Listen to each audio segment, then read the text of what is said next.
a pension 10, 15 years ago won't buy much of anything here today. And why the millennial generation is starting to give up because they can't afford to get a good job or own a house. 8 million Venezuelans voting for this assembly, saying it's actually less than 3. It is. And people are going to start rioting in the streets. Was reported to have asked Putin for military support that would help him stay in power. We will make America safe again. And yes, together, we will make America great again. And they ignore him. And 8 more years goes by till Bernie himself finally admits to his sons, hey, I've been running a Ponzi scheme. Does its dominance mean it can use the alliance for its own ends? Since 1981, bond yields, also known as coupon rates, have just gone down and down and down. The Federal Reserve note will be your biggest financial liability.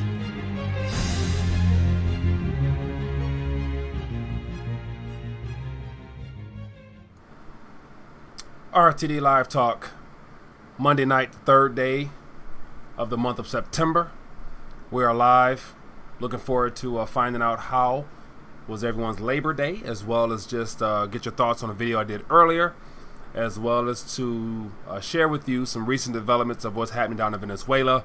This evening had a chance to actually watch a few videos and get caught up to date on what's happening with their new savings program there, and I want to share my thoughts on it as well as get your take on it. And after having done a couple hours of investigating into it further, it looks like it's more of a paper game as well. It's going to be papered over with some type of certificate of authenticity, supposedly to having a savings that will be held by the bank there. And so we all know what happens if you don't physically possess it or have access to it right away, basically saying you really don't own it. So give it a second before we get into that there. But more importantly, if we have any new viewers, let me know where you're watching from and chime in on the chat. And the name of the program is A Voice for the People. So the goal is to get you guys to call in, share what's on your mind, as well as whatever news might be happening in your area that is definitely worth commenting on. So number is 833-LIVE-RTD. And looking forward to getting your thoughts on the video I did earlier, as well as last week when I had my guest on, Manico64. I want to get your thoughts on that as well. It was a great, very great discussion. And it's always good to connect with like-minded individuals to really amplify the message of rethinking everything that we were not taught, and basically being able to formulate your own thoughts as far as how you're going to preserve and hold and to maintain as the things around us begin to crumble. So with that being the case, we got some questions here. It says, Mike, I hope you are religiously watching Manico64. He has insight about the oligarchs that you need to add to your knowledge and understanding. You two are a great fit together. Definitely, I'm familiar with his work, but as always, there's so many people out here in this alternative media space. I haven't dived into it faithfully in that regards there. But Pat, at the end of the day, without having to really know the details of how manipulated and how oppressed we are as a people, I think the overall theme of his message as well as mine is that it's important for you to think on your own and to be willing to educate yourself in a variety of subject matters, knowing that everything that was positioned in front of you as far as it being official information is always slayed to one side or another. And so as far as the detail of what he talks about, it'd be hard for me to watch every single video because Manico does a great job of doing videos every day.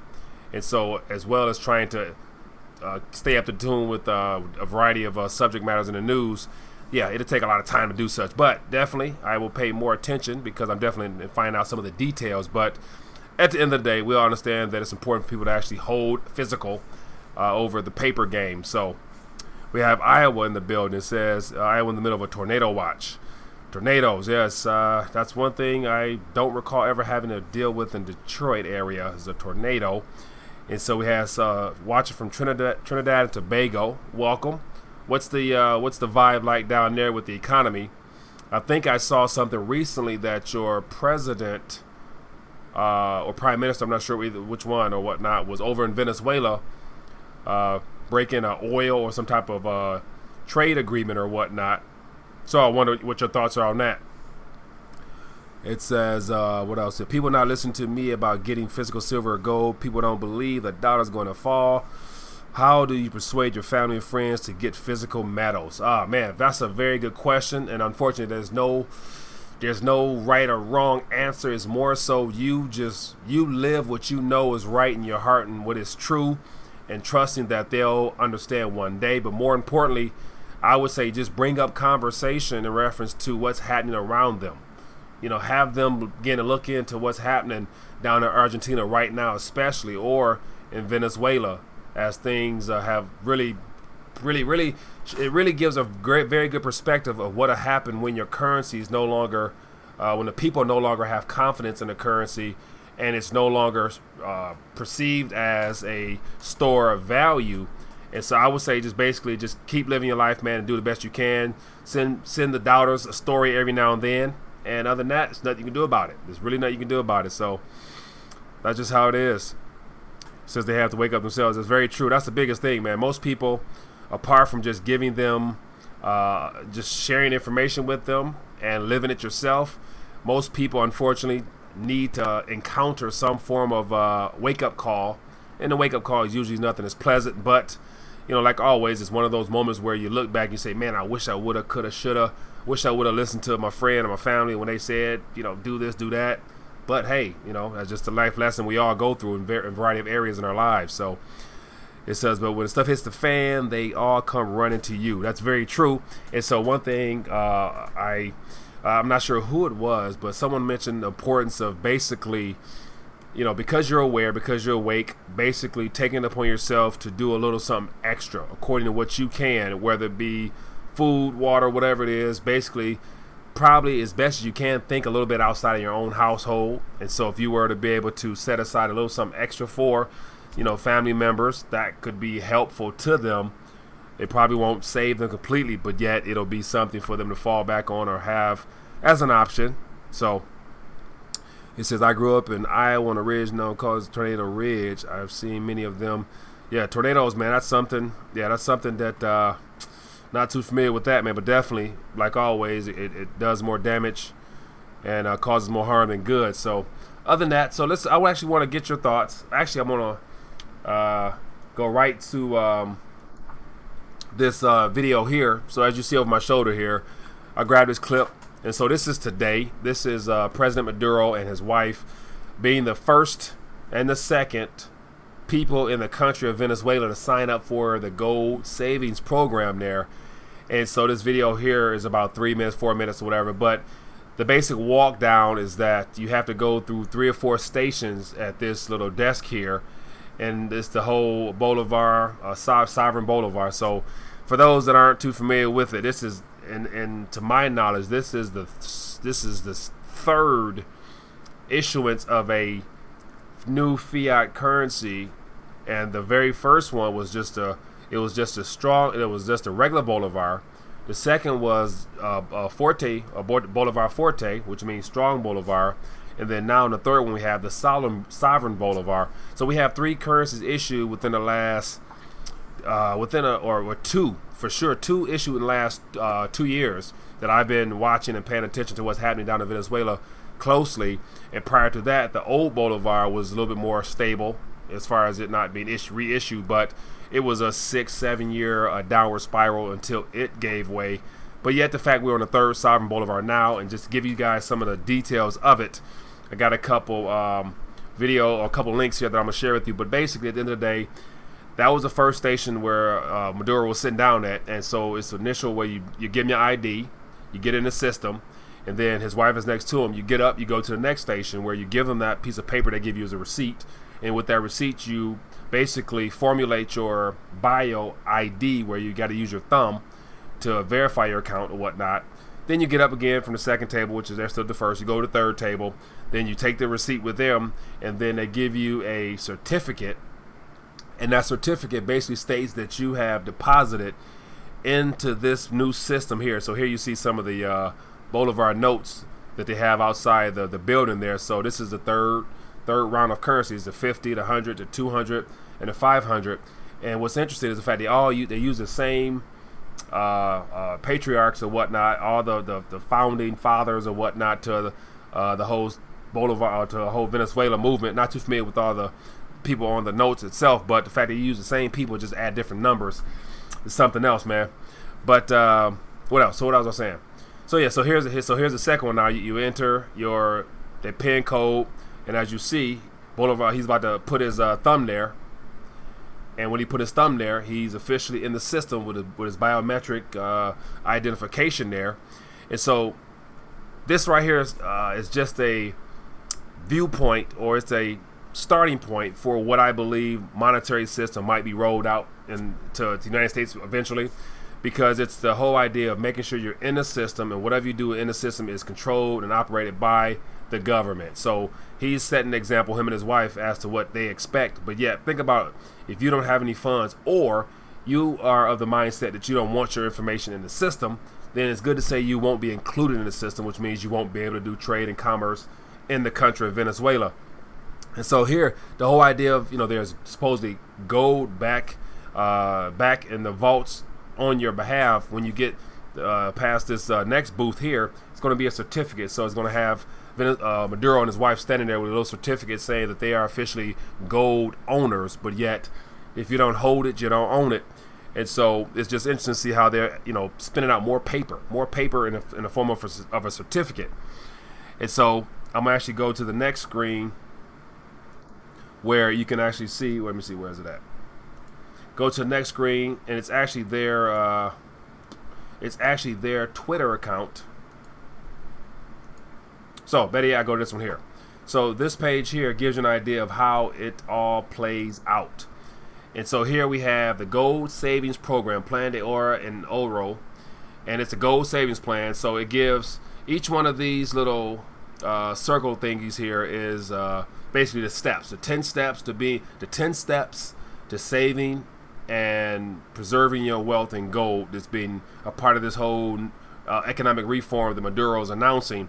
And I hope you guys can see it. Let me know if you can or can't see it. I'll actually try to read it off so you get a better understanding what's going on. But very first plan here, it says you basically attach. No, it says well, my Spanish is not all that good, but it's accumulation of an ingot, which is just a little 1.5 or 2.5 grams bar of gold.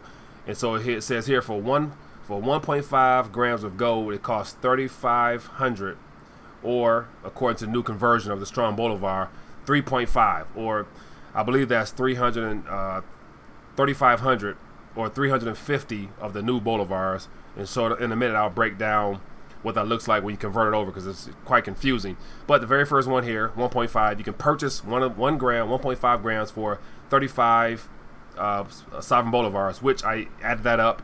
It equates to roughly a little bit less than $60, for us. But yet most people in Venezuela, I'm sure, don't have $60 to purchase one.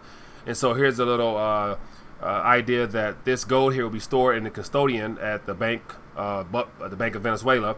And so it says here, for today you are storing in gold, of which it will preserve your purchasing power it preserves your purchasing power. Next one here, once you do this, you get a certificate. With this certificate here, it gives you an access. After 3 months here, you can then exchange it for, I'm assuming, more notes. But then step 7 here says this is a plan designed for more than 4 million pensioners or workers and those that are saving money in the country.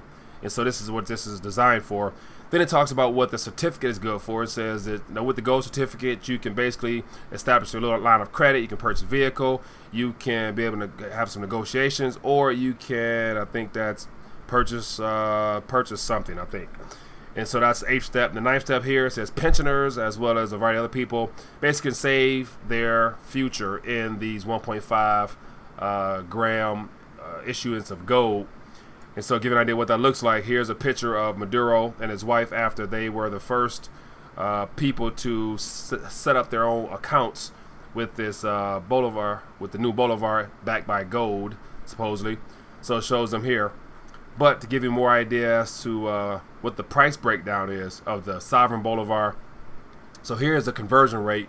And so they actually have an app as well as a website, but yet I believe it's blocked from American IP addresses, because I was trying to go there and I couldn't get there. But here's a little breakdown of converting the old Bolivars to the sovereign Bolivars.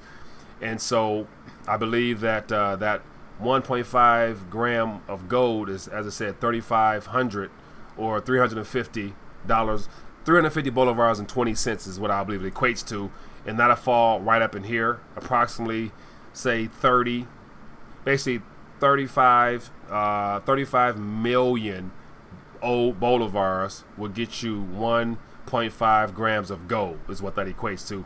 So this is what's happening as of today in the country of Venezuela. So there's more information here. Here's a copy of the certificate that you'll receive verifying that it was it's a new constitutional article that was put into play, which makes it which solidifies it as being valid. But here's the finance minister here to give some prices. So for 1.5 grams, the price is 355 sovereign bolivars, and for 2.5 grams, it's 592. So basically, 35 million bolivars will get you 1.5 grams, and 59 million bolivars will get you 2.5 grams.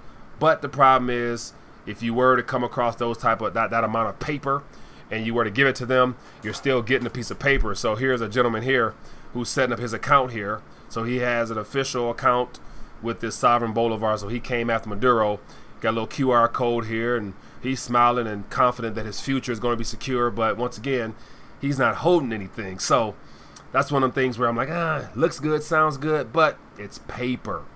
So that's just enough of me ranting on, man. But missing some questions here. If you guys have any thoughts or concerns or questions, feel free to call in and let me know. So what else we got here? It says Venezuela gold deposit is nothing more than a soft gold confiscation, and that's exactly what it is, man. What the goal is to draw whatever money that might be hidden, whatever dollars that might be hidden, to get it into their hands. And the whole lure is the fact that if you are willing to invest in a new economy and this economic plan, you'll set up an account, we'll hold the gold for you, but yet, you can now rest assured that according to the Constitution, you're going to have a sound future, because your future and your wealth will be tied to the nominal price of gold, which he's basically saying is you want your wealth to be tied to the nominal price of gold, because you can't trust our paper here, because if you are a citizen there, you witnessed over the last several years just the more issuance of paper just returning to nothing. So it's interesting to see how this is going to work out, but it's just another gimmick to get people to put their paper in for more paper at the end of the day. Yeah, so someone says can't confiscate crypto. Says I give the new scam about a month. Robert, that's a month. I would give it. See, here's the thing, like they're already in hyperinflationary status, which means their currency, the bolivar, isn't worth anything. Then you factor in the issue in a new sovereign bolivar that is going to end up with the same fate, because once again, they haven't mentioned anything about pegging the new paper to gold itself other than to attach it to the petro. And supposedly I heard about diamonds, gold, but yet the selling point is that the new currency is attached to the petro. And so to give you an idea what that means, what that looks like, there is a if I scroll down some more, it gives you an idea of what the exchange rate for the petro, here it goes right here.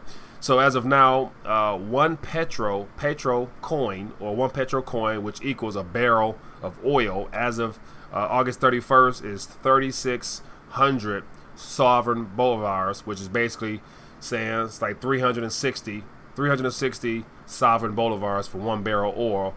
So $1 US to the new currency conversion rate, according to the Venezuelan government, is $61. So 61 sovereign bolivars get you $1.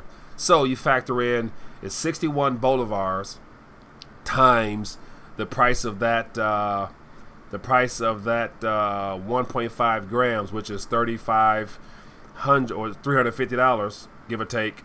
So that equates to roughly $55, $57, $58, whatever it might be. So you get the idea that it's slightly more than what you would pay here if you were to try to actually acquire a single gram on your own, but yet with that you would take possession of it. But with those people there, they can't take possession of it. So here's a little bit of their campaign today. So all this came out within the last 12 hours.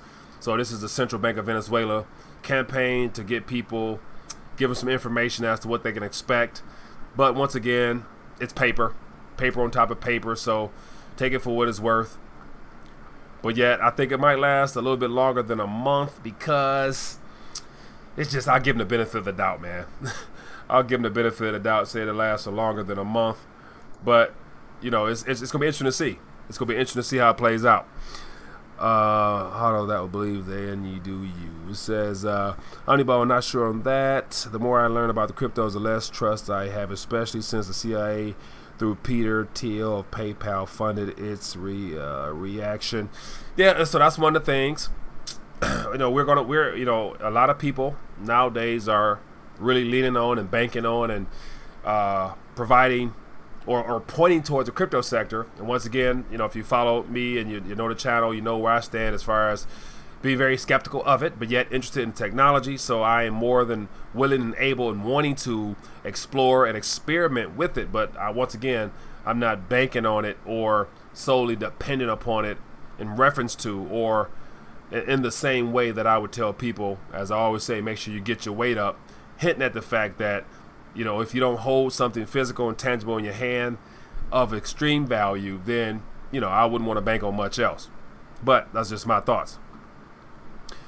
It says, question, it says, what exactly caused Venezuela collapse, socialism or U.S. sanctions? Very good question. In my opinion, I would say both. And so not only do you have the socialist model there of government being the beginning and the end, and everything in between is done and decided by the government, which never works, because if the government, you know, gives you everything, they have the right to take it away from you. And then usually the governments, in my opinion, and of course I'm sure you might agree, don't produce anything other than pointing the fingers as to what should be done, as to who the problem originated from, but they never give solutions.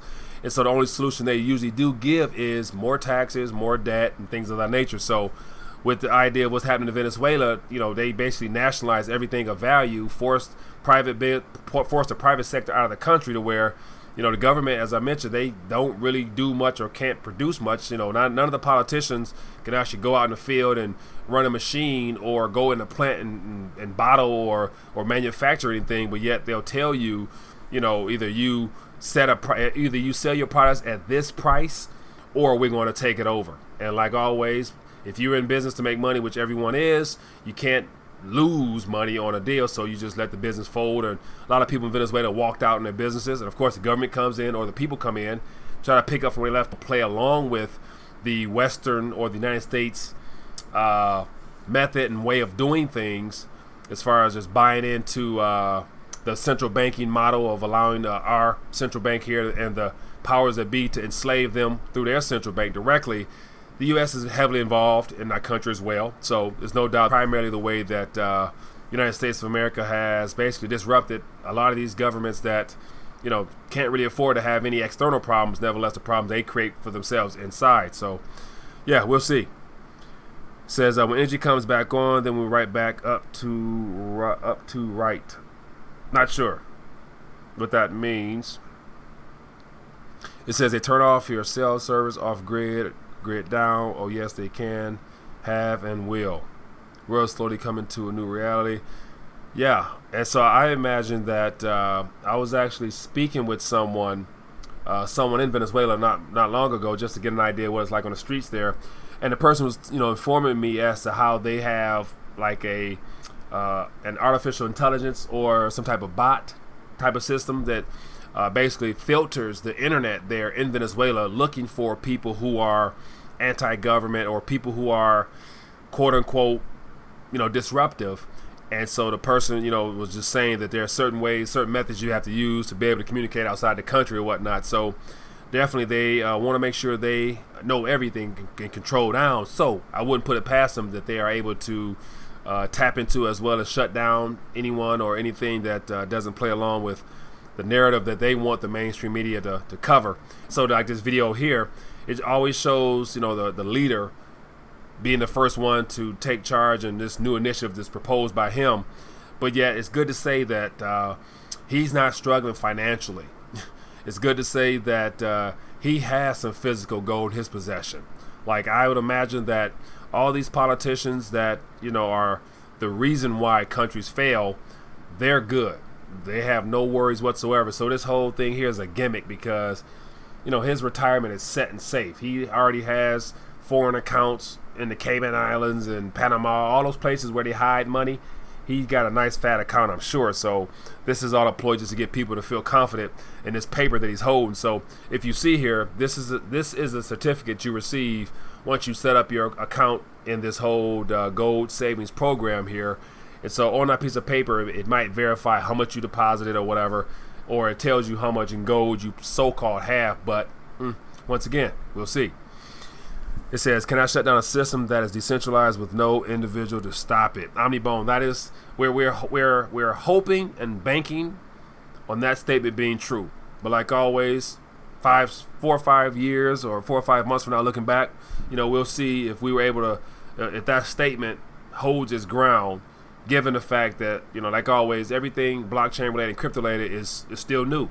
It's a very new technology that has a lot of promise to it. But, to bank everything on it, I'm not sure how that, I'm not sure how that would go.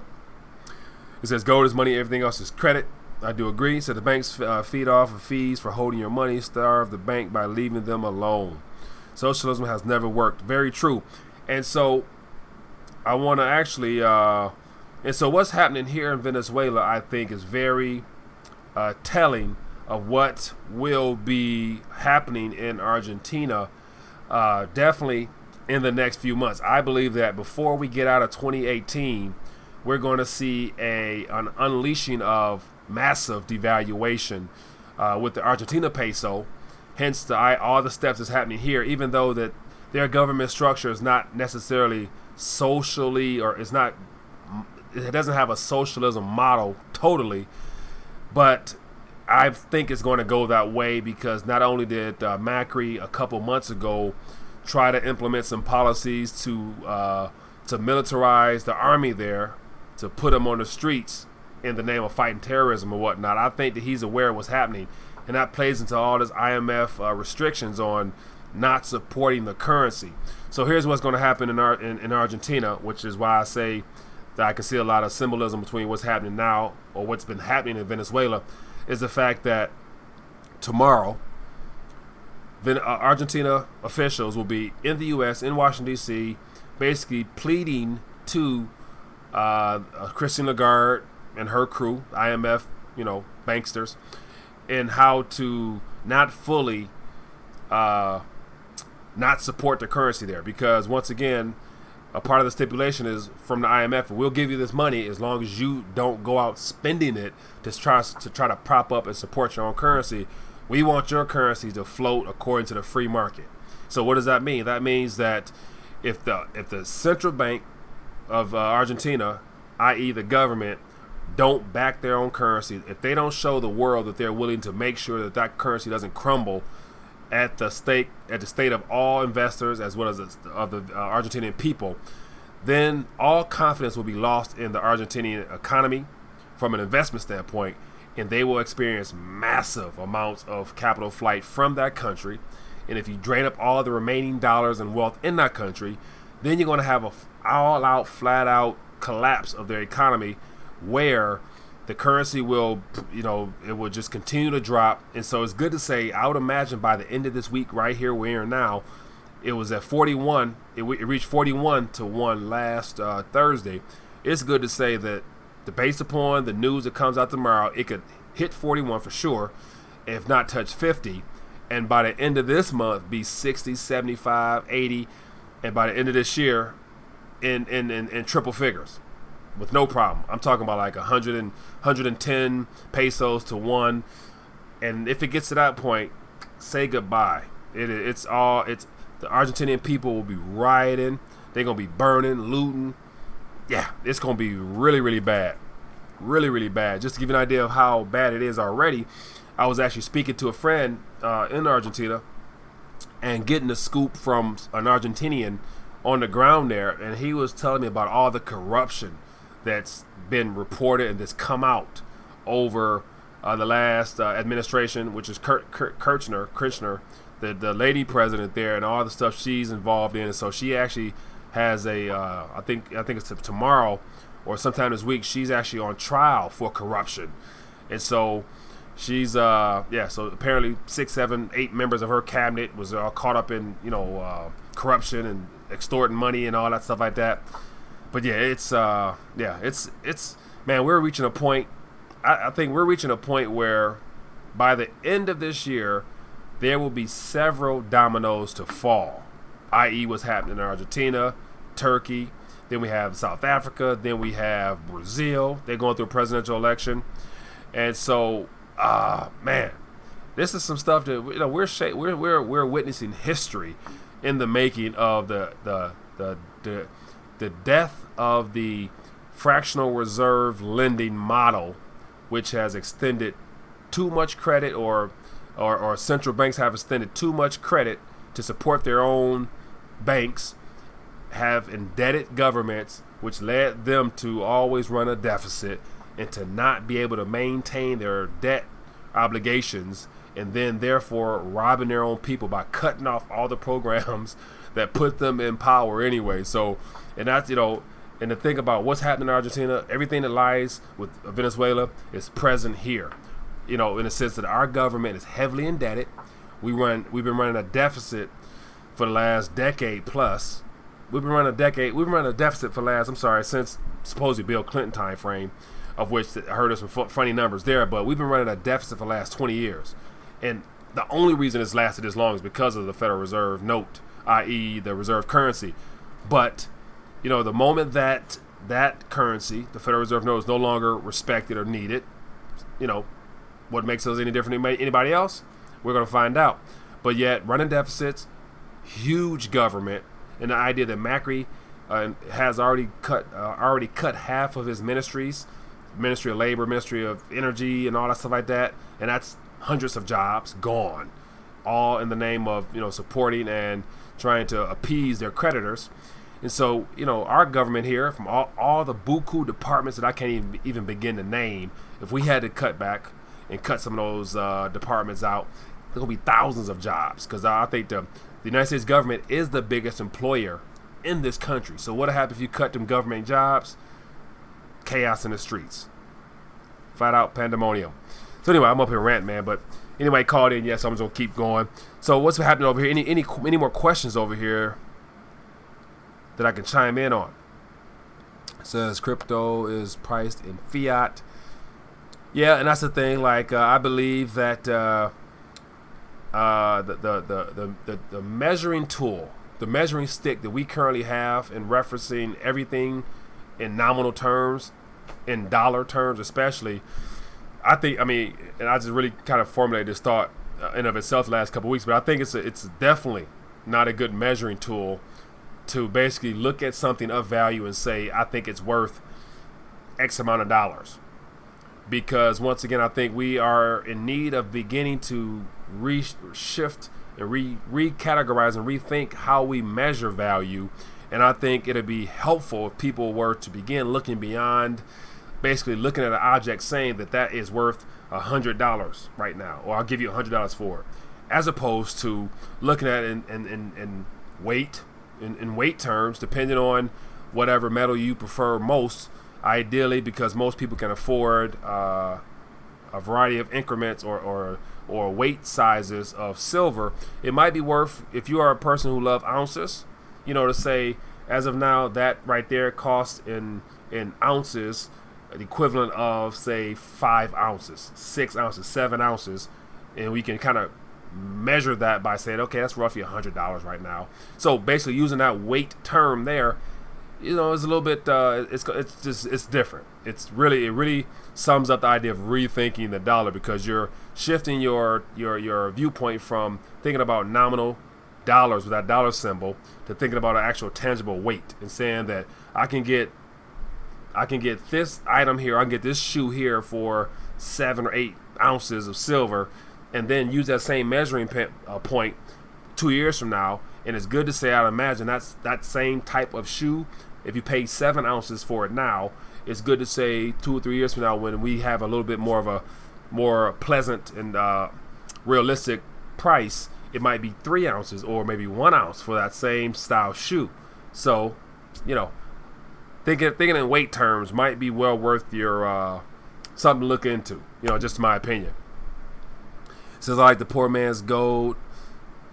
Poor man's gold, yeah, definitely.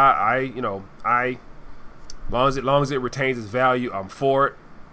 Either way, I'm down for just holding something. I like just holding something. Like, for example, I'm holding an ounce right here, just an ounce, just a generic round, just sitting here, just because I like as I'm thinking, just twirl it through my fingers. You know what I'm saying?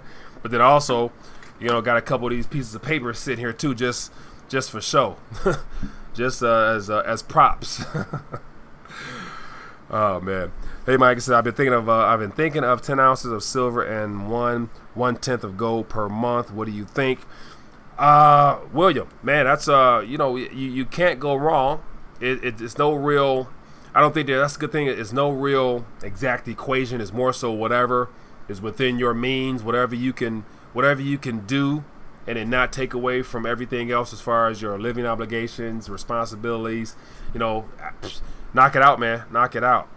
Actually, like a year ago, I came up with a very detailed script of like what I call like an allocation formula, and it was all in reference to how what is it? It was all in reference to how you would quote yourself if you were a salesman selling yourself some insurance. You know how with insurance policies, you have very low premiums in reference to what the payout might be. So say for a house insurance, if your house is $200,000, $300,000, they'll say we'll cover you. They cover you 2-3 times more. And that's the thing. Like I've never experienced or had to actually have a claim where my house burnt down and all like that. But I'm always wondering like how can you insure me more than my house is worth, and do it at a way where it's profitable for you. And I'm thinking about, okay, you can do that because you don't anticipate or expect a high percentage of people to actually come expecting to collect. So they can offer you on a $200,000 house a $400,000 policy for $300-400 a month or whatever it might be. But you like that doesn't add up. And so with that same school of thought, I came up with some numbers on what it'd be like to insure your Federal Reserve notes. Based upon every single Federal Reserve note in your possession, whether it be in a bank account, whether it be your net worth, however you tally up your net worth, with your house, your cars, all stuff like that. You take that, you write it all down, and you come up with whatever that number might be. So say if you are $300,000, $400,000 with everything you own, if you gave it a dollar amount, and then you would take that, and then you would calculate according to, if you guys are interested, feel free to let me know. I can try to find that information. But it was like, for those that are of high net worth individuals, you will more likely operate in gold because it'd be more ideal. But if you were middle class, low class, whatever, there's still an average or a good weight size for you to get in as well. But at the end of the day, it was like if you save an ounce a week, an ounce of an ounce of gold a month would cover 200,000-300,000 or something. I mean, it was actually kind of neat. It was actually kind of neat. I was digging it, but it's one of the things where it can be construed as financial advice. I'm like, nah, I ain't gonna go that route. But I did enjoy coming up with those numbers because I'm an analytical person, so it was cool. It says that we need your silver for technique, the national security. Wink, wink. Yeah. And so here's another thing with what's happening in Venezuela right now. The fact that we have a government here that's experiencing hyperinflation, and he's up front in line telling us people this economic recovery plan has to do with gold. So this would be a good way of pointing to people, hey, this country here is in hyperinflation. Their economy is worth crap right now. The paper, all of this new Bolivar notes, they're on the wall. They demonstrating this new notes. And this is the third one in the last 2 or 3 years. The president saying he's going to hold your gold. Why does he think gold is going to be a insurance policy for his people, and he's recommending that they hold it for them? So that should be an indicator that you perhaps want to go get your own weight up in that regard there. So this is a great learning lesson, man, that we can all take away from this. So yeah, it says if you use a phone or computer, you are tracked. I do, yeah, very true. Says, it is my minimum stacking amount, 10 ounces, 1/10 of gold, kind of a guide for obligation and responsibilities. My man, keep doing what you're doing. Get some copper too. Omnibone. Yeah, copper, man, like, definitely it's of value. And so I just like just to see what it would be like to acquire some copper. I bought 20 rounds of copper along with some silver one day, and just taking this in a little cart of copper, and I'm looking at them. I took them out. They're just some Indian head copper rounds, whatever. And I'm thinking like these things were heavy. It was a stack of 20 that cost me like, I don't know, $8, $9, $7, $8, whatever it was. I'm thinking like, but this right here, it has intrinsic value, man. It's so heavy. You had to store a lot of that stuff to really get a lot of bang for your buck. But I would imagine that in a situation where hyperinflation sets in, it's still you won't be mad that you have a lot of copper saved up. Yeah, you will appreciate the wait in due time. I do agree. That's literally you got your weight up for real. You got your weight up for real. But man, hey, we've been chit-chatting now for a little minute, and so no one's called in, so I'm gonna wrap it up. But I definitely wanted to get back with you guys on this whole situation happening down in Venezuela with them having gold. So we'll see. But we do have a call, so let's see. Hello, caller. What's your name? Where you calling from? Mike, Tim, Colorado. Tim, how you doing, my friend? What's going on this evening? Good. I'm putting my weight up, getting some weight. Get your weight up. There you go, my man. I think the price is pretty good right now. Oh yeah, definitely. The price is always good in comparison to what it's going to be in the future. Hopefully, in a good way. True, you're right. Yeah. Hey, I got a couple of questions. Pretty simple. Yep. The one is.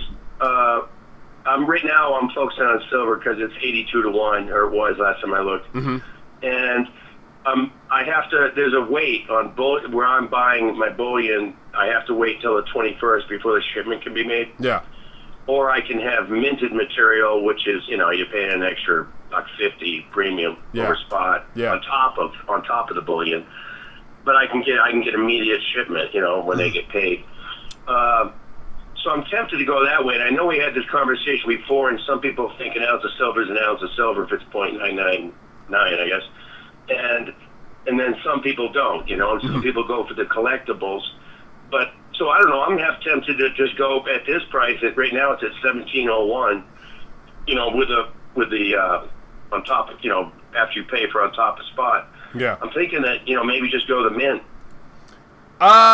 Yeah, I mean, I just want to get. It's one of them things where I don't think it's definitely not a right or wrong. It's more so whatever if you can be patient, and I'm not sure. Can you lock in? Can you lock in the price now? Yeah, I can lock it. And it locks in at about 15.58.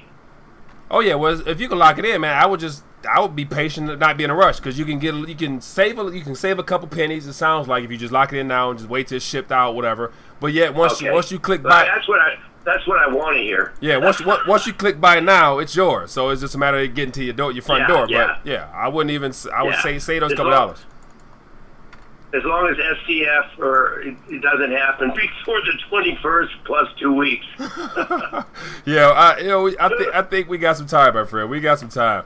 We still got to get through this whole election stuff coming up. Yeah. Okay. And thanks. That makes me feel a little better if we don't go to war or something. Hey, you good podcast tonight as usual. And thanks for keeping us informed about Argentina. Oh, no problem. And sorry I couldn't catch you in Manico a little earlier. He did a live podcast today, I think, and answered questions. Yeah. No. One more question. You live near the Detroit area, right? Yes, sir. What's happening out there in Detroit? As far as what? Is anything in particular, or just overall vibe you talking about? Well, I mean the economy, welfare. I mean, Detroit was huge in auto manufacturing, right? Yeah, it was. Yeah. And so we still have a presence in the auto manufacturing sector, but it's not as vibrant as it was and as vibrant as it was what I was told when I was a kid. But yet, outside, most of the factories and warehouses now are outside of Detroit. So, you know, all in the suburban areas, downriver, there's all types of plants. So they're still producing cars. But I know, based upon the articles I picked up from Ford, GM, and stuff like that, they've dialed back on some models or whatnot and had to lay off. And they've shifted to a lot of like contract / temporary type services. So I don't know if they have a full-fledged staff of hired actual employees there. So I'm not sure their hiring methods these days. But they're laying off a lot of people. How's the economy like where you are? I mean, how many? I live in a really healthy place, but there's still a lot of people on, you know, it's a hidden soup line. Yeah. And everybody's on there, you know, the government's buying almost everything for, I mean, every other person around here, it seems like. Yeah. SNAP and, you know, food stamps and everything. Yeah, I believe there's nothing happening that I'm aware of on the surface. It's always been the same, man. The city of Detroit itself is hollowed out as far as there being more people who are choosing to just leave the inner city because of safety issues. But yet over the last 10 years especially, the population is down from what it used to be. So I'm not even sure what it is today, but it's nowhere near 1 million.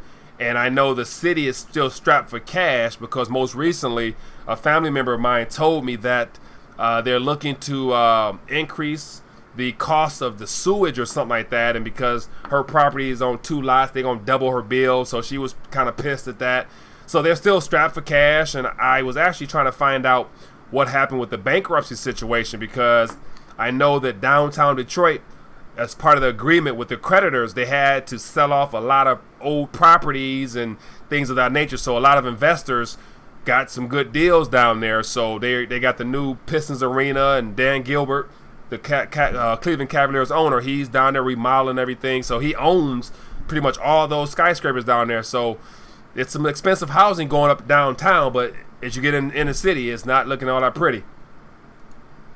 Yeah, same old deal, you know. It's a story of an economic hitman. They do it to countries, they do it to us. Yeah, that's very true, my friend. Very true. So, yeah, but other than that, man, keep getting your weight up, my friend. Oh, I am. I'm going to take your advice on that one. I'm going to watch it, and it's been going up and down a little, even though the stock market's closed. Yeah, it still moves. Oil moves too. Oh yeah, I mean, yeah. I didn't know that. Just because we have a holiday, don't mean the world stops doing what they do. But got another call coming in, so let me get to this call, and I appreciate you calling, my friend. Take it. Okay. All right, thanks. Very good call. Very good call. Thanks, Tim, for calling in, my friend. Hello, caller. What's your name? Where you calling from? My name's Nathan, calling from Tulsa, Oklahoma. Nathan from Tulsa, Oklahoma. How you doing this evening? Oh, not bad. What's on your mind this evening? I was wondering of what your thoughts are on how much silver there is in the world, because you know, originally, you know, gold was rarer than silver. It comes out of the ground at I guess originally 15 to 1. Now I hear it's coming out 8 to 1 or something lower. But yeah, in any case, it comes out of the ground. It's heavier than silver, so silver stays up higher and is easier to get to. But you know, now it's not coming out of the ground as fast. And then gold has the properties where, you know, it never tarnishes, which is why it makes such great money. It can stay submerged in seawater for 1,000 years and it's still gold, whereas silver, on the other hand, reacts and disappears. And you know, I've heard some other people on YouTube say that they think that the amount of gold and silver above ground in the world might be about the same at this point. So how much silver do you think there is, and what would be the implication if one day there's an accounting, you know, like after the price manipulation of the metals ends, and there's a real accounting and it's determined that there are equal amounts of them? What would that mean? Ooh, well, what would that mean? Okay, so first off, that was a very good question. I never actually thought about that one, how much silver. So I actually just typed in that as you were saying that, and I have something on the screen here from a precious metals dealer, and it talks about 3+ billion. It says something about 3+ billion ounces of silver. I'm not sure is that all together or whatnot. It says currently gold bullion is currently 70 times more valuable than silver bullion. It says in the Earth's crust at about 8 parts silver to 1 part gold. And so just off initial click here, it says something about $3+ billion. So I'm not sure of that, but I do know that all the gold that was brought up is still here, and I think it's more hidden than we will ever know about as far as the silver is used. So it says here, 3+ billion ounces of silver bullion in the world, and this is from SRS Rocco. So I'm not sure about how he came up with that calculation there, but all the metal that's above ground and metal that's going to come up above ground, all the paper in the world will have to give all of that will have to be accounted for by the paper that's been put into circulation. So all this money, all this, I think it was $450 trillion worth of paper asset type of stuff above ground, all that has to be accounted for in the actual price of an ounce of gold or silver. And so the price will be through the roof, of course. And so a lot of commentators say 20,000, 30,000, 40,000 for gold, which will let me know that silver is going to be right along with them.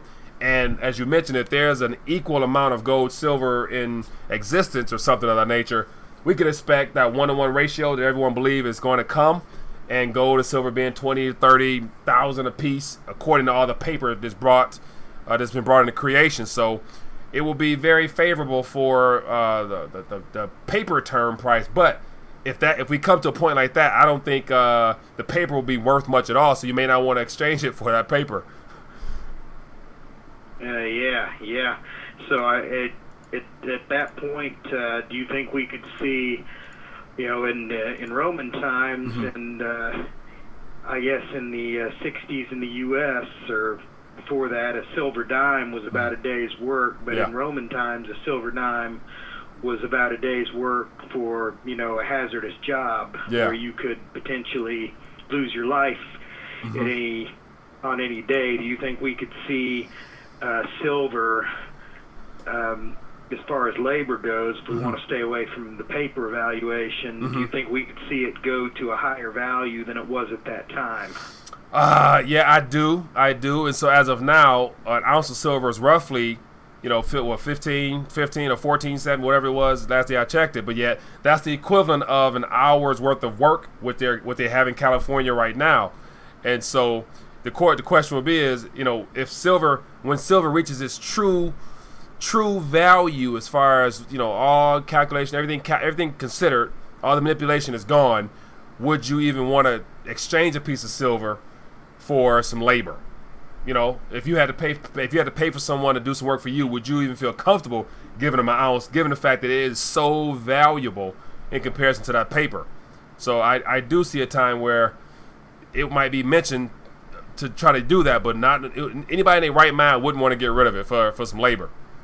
And if you do, you probably scrape off some sides to give it to someone. So I do see a time where you can basically give somebody a dime for a day's work if it gets to that point. I'm assuming that same dime of silver would probably do well in a country such as Venezuela right now, as far as people being willing to exchange a massive amount of paper for that to do whatever they got to do with it. So yes, I do. If that answers your question. Oh yeah.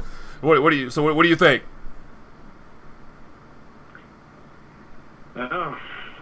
I think I'll hold on to my silver. that might be the best thing, in my opinion, for everyone to do it. I'm not sure if you saw some of these videos in regards to what's happening in Venezuela, how the governments, they're trying to tell people that we can reassure it by holding gold for you. And so he's basically admitting that this new currency is going to fail. Oh, my goodness. We'll take all your paper. I didn't. Go ahead. You mentioned that a minute ago, and I can't believe he said that. I would have to doubt there's very many people, anybody who's got any silver or gold in that country, that would be that stupid, right, as to hand it over to Maduro. Well, if they do, then they deserve to lose it. Yeah, that's basically what it boils down to. But this is a great learning lesson for us. Make sure you got it in your possession, or you can get to it, as opposed to giving it to someone on your behalf. So, but thanks for calling, my friend. Appreciate you, and thanks for the question. Thank you. All right, have a good night. You too. Bye-bye. Great call. Thanks for calling in, man. Thanks for everybody tuning in. And I feel like I missed a lot of questions in the chat, but yet it seems like we got some good discussion back over there. So that's going to be it for tonight. We've been on here for about an hour. And so it's been good as always. But I'm interested in finding your thoughts on this Venezuela situation. So if you're catching this stream late, leave a comment down below. If you have any information to add to this, feel free to leave the information down below as well. Make sure you guys follow on Twitter, Steam it, Instagram, Facebook, so we can stay connected, as well as share this. Give it a thumbs up if you enjoyed today's chat. And I'll see you guys tomorrow night, same time, same place. And as always, if there are any stories you come across, send me an email or put it below this video here, and then we can have a conversation or discussion on it tomorrow night or sometime this week. So other than that, enjoy your night. See you guys later. Be good.